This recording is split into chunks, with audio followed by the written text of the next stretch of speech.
started when he was staying in the B&B, and some dudes robbed the B&B and stole 200K. UTI, get meds with Ain't shrug till you slept in somebody's house, knowing they don't want you there.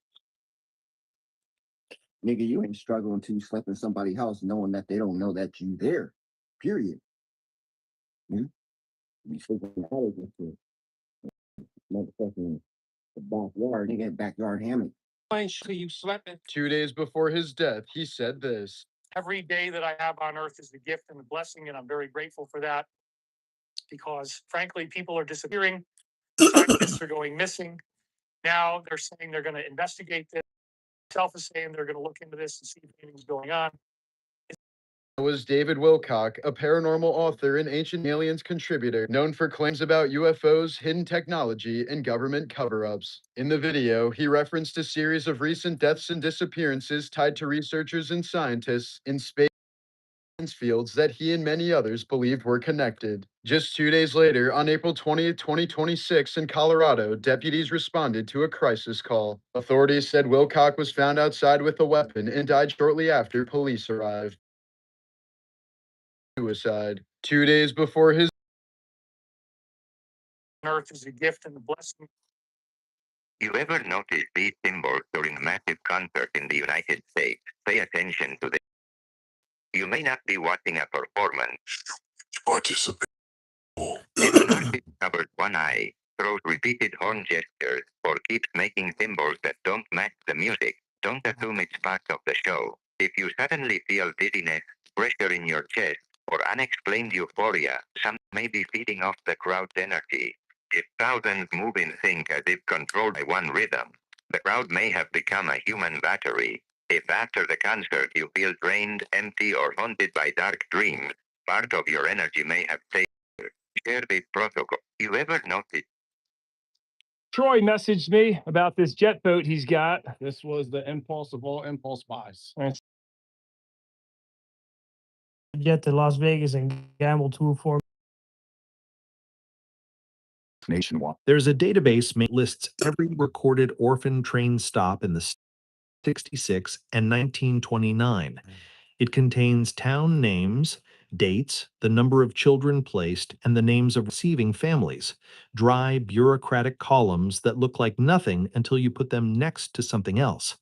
When you overlay that record with fire maps, underwriter reports filed with the Kansas State Legislature between 1860 and 1880, something happens that is impossible to explain away as a coincidence. These reports document every town-level fire event serious enough to trigger a commercial loss claim. They're actuarial and precise. Of the orphan trains stop by stop and county by county, you find that the trains did not go to thriving towns or established farming communities with stable tax bases. Instead, an extraordinary number of the destinations had experienced a significant fire event within the preceding 3 to 7 years. This pattern held true across Kansas, Michigan, Indiana, Missouri, Nebraska, and Minnesota. The data does not support the story we have been told about what the orphan trains were actually for. The official history is one of the more emotionally legible stories in American social reform. Charles Loring Brace founded the Children's Aid Society in 1853 after documenting an army of street children in Lower Manhattan. His solution was removal. Get children out of the corrupting urban environment and place them with wholesome rural families.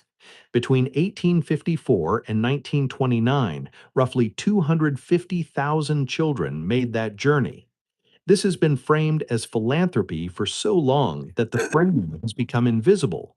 However, Brace was not primarily a humanitarian, he was an economist. His 1872 book, The Dangerous Classes of New York, is a tract about urban labor surplus and social control. He was explicit that street children represented a criminal class in formation, and the program was designed to drain off this population before it could radicalize or cost the city. This framing matters enormously when you look at where the trains actually went. In 1871, Fresno County, California, lost approximately of its agricultural infrastructure to fire. Orphan train stops began appearing there within 5 years. In 1873, a fire there by 1876, or a fire in Macon, Georgia displaced 400 families. Placement records show the county receiving children by 1877. There is a counter-argument. Towns that had recently burned were in active rebuilding phases and needed labor.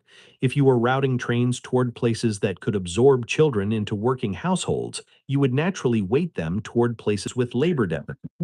This argument is correct, but These circuit boards I've been getting the gold plating off of has these gold plated plugs that need to be processed differently from the board. So I collected them in this bucket so I could retrieve the gold plating by the reverse electrolysis process. To make sure all the little pieces had electrical conductivity, I bent some copper wire and made this tray so that the little gold plates could fall through it into the solution, like so. This will serve as my anode. My cathode will be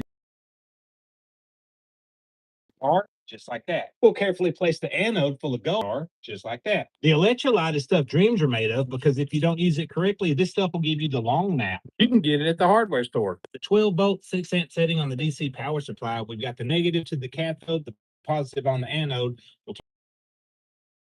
Instant reaction. That gold is leaving those parts. See how gold anymore? They used to look like that. Let me get the rest of these done. I'll get right back with you. And that's how you reverse electroplate gold plated material. If you want to see what the yield is, be sure you subscribe and following along. It should be my next video.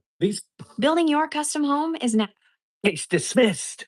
This is exactly why you shut up when they ask questions. Got a client been following us for a decade. Finally got pulled over. Did the daily script review. He said every single day he got scared. He was nervous. Muscle memory kicked in. He used the 29 words. He didn't. Why did the Catholic Church not tell us that some of the church fathers were black? St. Augustine was undoubtedly, and I quote, he was born in fact, Numidia, North Africa.